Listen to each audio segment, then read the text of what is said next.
The Quest for the Holy Grail. On the eve before Pentecost, a beautiful woman came to Arthur's castle and asked Lancelot to follow her into the forest. Lancelot, always the chivalrous knight, agreed, and the two went out. They rode until they came to a nunnery. As they entered it, Lancelot saw that two of his cousins, Sir Bors and Sir Lionel, were already there. Then the nuns brought out a young man and asked Lancelot to knight him.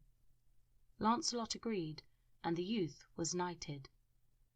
The next day, as he and his cousins were riding back to Arthur's castle, Sir Bors remarked that the young man had looked so much like Lancelot, it must have been his son by Elaine.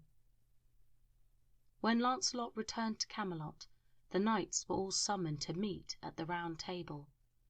As he took his seat, he saw that there was now an inscription above the Siege Perilous. It read, 450 years have passed since the Passion of our Lord Jesus Christ, and on the day of Pentecost this seat shall find its master. As their meeting began, an elderly knight entered the hall. With him was the young man Lancelot had knighted the evening before. He was Galahad, Lancelot's son by Elaine. He took his rightful place at the Siege Perilous. Shortly later, an image of the Holy Grail appeared floating over the table. It was a sign. It was time for Arthur and his knights to seek out the Grail. In the adventure that followed, Galahad quickly proved himself to be the greatest knight of all time. Whereas his father had been charismatic and charming, Galahad was pure of heart and refrained from much temptation in order to pursue more heavenly ideals. Many of Arthur's knights sought out the Grail, but most returned badly wounded or worse. Then 3 knights went out in search of it, Sir Bors, Sir Percival, and Sir Galahad. They travelled to Corbenic by ship to seek out Galahad's grandfather, King Pelles. When the knights arrived, they were met by a host of Galahad's family from Elaine's side. Then King Pelles brought out a sword that had been broken in 3 pieces. When Galahad held them, the sword became whole again. It was a sign. Galahad was given a vision, and he was shown wonders beyond any mortal men can imagine. When he came out of his trance, he knew what had to be done. The Grail was in Britain, he said, but Camelot was unworthy of it. The knights were to take the Grail to the holy city of Sarras in the Middle East to fulfill God's will. When the 3 knights returned to their ship, they found the Grail already waiting for them there. They took it to the city of Sarras, just as they had been instructed. There a great light appeared in the sky, and the Grail was lifted up into heaven, forever beyond the reach of men. Of the 3 knights who had ridden out in search of the Grail, only Sir Bors returned to Camelot to tell of what had happened. For Sir Percival was moved by all he had seen, and chose to live out the remainder of his days as a hermit living in the forests outside Sarras. And Sir Galahad, having seen his vision of the Grail, died shortly after, for he gave up his life so he could remain pure. The Enemy Within. With Galahad dead, Lancelot was once again Arthur's best knight. Arthur knew of Lancelot's love for his queen, but Arthur had lost many knights trying to recover the Grail, and because Lancelot was loyal and a true friend, he remained silent.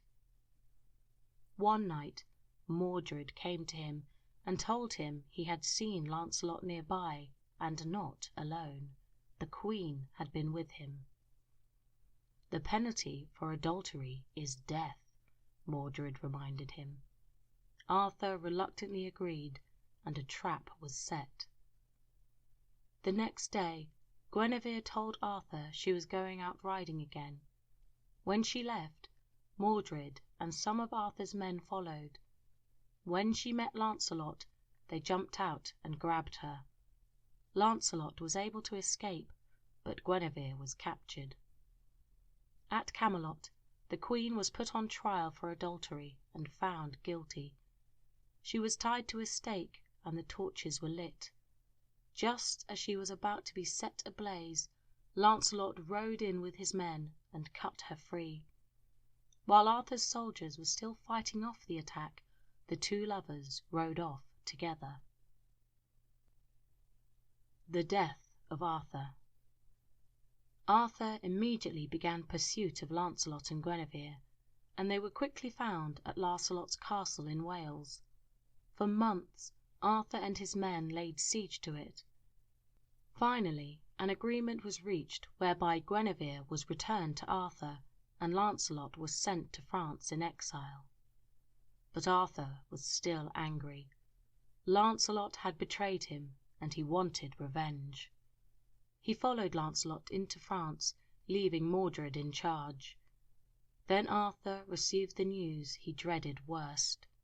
In his absence, Mordred had declared himself king, and had taken Guinevere as his queen. Now Arthur had no choice but to return to Camelot and defend his kingdom. In a dream, Arthur was warned not to fight Mordred right away, so he sent messengers into his camp to try and negotiate. During their talks, one of Mordred's men was bitten by an adder. As he drew his sword to kill it, the sun glinted off his blade. Both armies mistook this as a sign that someone had drawn his sword to fight, and a great battle began. The battle raged on all day, and by nightfall it was down to every last man to fight. In the commotion, Arthur had dropped Excalibur and its scabbard. Seeing Mordred, he picked up a spear and charged at him. Mordred charged back with his sword. The sword came forward and cleaved Arthur's skull, just as he drove his spear through his son's hateful heart. As Arthur lay dying, his last request was that the sword Excalibur and the scabbard be thrown back into the lake from whence they came. Out of the mists of the lake, 3 fairy queens appeared. They placed Arthur's body on a barge and sailed off with him to the mystical land of Avalon to cure him of his wounds. And some say he still lays there, sleeping in a hollow hill, and that he will awaken one day to defend Britain when Britain has need of him.